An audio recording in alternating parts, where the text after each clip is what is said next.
Il est important que nous continuions à faire le plaidoyer pour l'intégration des questions d'égalité pour l'atteinte des objectifs de développement durable. Les femmes et les filles doivent davantage être prises en compte dans les programmes et les politiques pour atteindre ces objectifs, notamment pour ce qui concerne l'éducation, la santé, mais également l'énergie, qui est si importante pour la réalisation des activités économiques des femmes. Pour ce qui concerne l'éducation, nous avons fait beaucoup de progrès en Afrique, il est vrai, au Sénégal notamment, mais nous devons davantage mettre l'accent sur l'accès des filles et des femmes à une éducation de qualité, mais également pour que, après l'accès universel de pratiquement toutes les filles, qu'on ait un accès universel à l'éducation secondaire, mais également à l'enseignement supérieur, où les femmes, les filles sont encore loin derrière les garçons, les hommes. La question de l'éducation est centrale parce que nous savons que c'est par l'éducation que l'on constitue un capital humain important pour le développement d'un pays. Au Sénégal, les femmes forment plus de 50% de la population. Donc c'est une question de bon sens que l'on investisse dans cette ressource humaine pour qu'elle puisse jouer pleinement son rôle pour l'atteinte des objectifs de développement que nous nous fixons. C'est important stratégiquement, mais c'est tout simplement également une question de bon sens parce que les femmes ont des droits égaux et il est important que les gouvernements puissent investir suffisamment de ressources pour que chacune d'entre elles puisse réaliser son plein potentiel. Pour ce qui concerne la santé, il n'est plus à démontrer l'importance de la santé pour l'atteinte des objectifs. Nous sortons d'une période extrêmement difficile. Nous en sortons définitivement, nous l'espérons, de la question de la crise importante de la Covid-19, avec toutes les conséquences que nous avons constatées ici au Sénégal, en Afrique et partout dans le monde.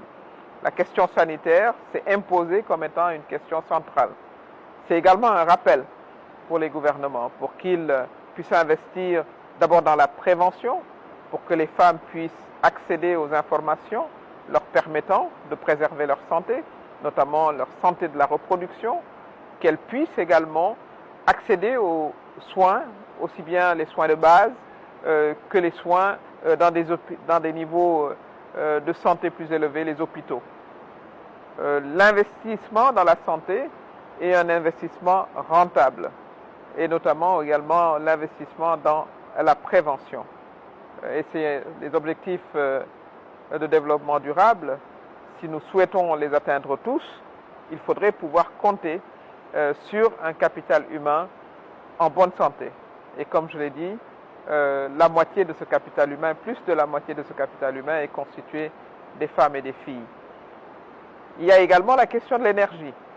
Aujourd'hui, il est impossible quasiment de mener une activité économique sur le long terme et de la voir prospérer si nous n'accédons pas à l'énergie. Et de manière préférable à l'énergie renouvelable, puisque nous sommes dans un contexte de changement climatique. Et les femmes et les filles, qui ont d'ailleurs beaucoup de savoir en matière de gestion d'énergie, n'oublions pas que ce sont elles qui produisent l'énergie primaire qui permet aux familles, disons, de pouvoir procéder aux activités classiques, la cuisine, l'éclairage, etc. Donc il est important également, pour des questions d'égalité encore une fois, mais pour également une question de bon sens, que l'on puisse, dans la définition des politiques énergétiques, compter sur ces femmes, qu'elles puissent avoir accès à la formation, mais qu'elles puissent avoir accès au financement, leur permettant justement de moderniser la plupart de leurs activités. Ce sont des questions qui me paraissent centrales et comme je l'ai dit, nous ne nous fatiguerons jamais de continuer à faire le plaidoyer pour plus de la moitié de notre population. Nous sommes dans un monde de compétition. Si nous nous engageons dans cette compétition, nous n'avons pas le choix d'ailleurs, il est important que nous sachions courir ce marathon avec nos deux jambes, celle des hommes, mais également celle des femmes.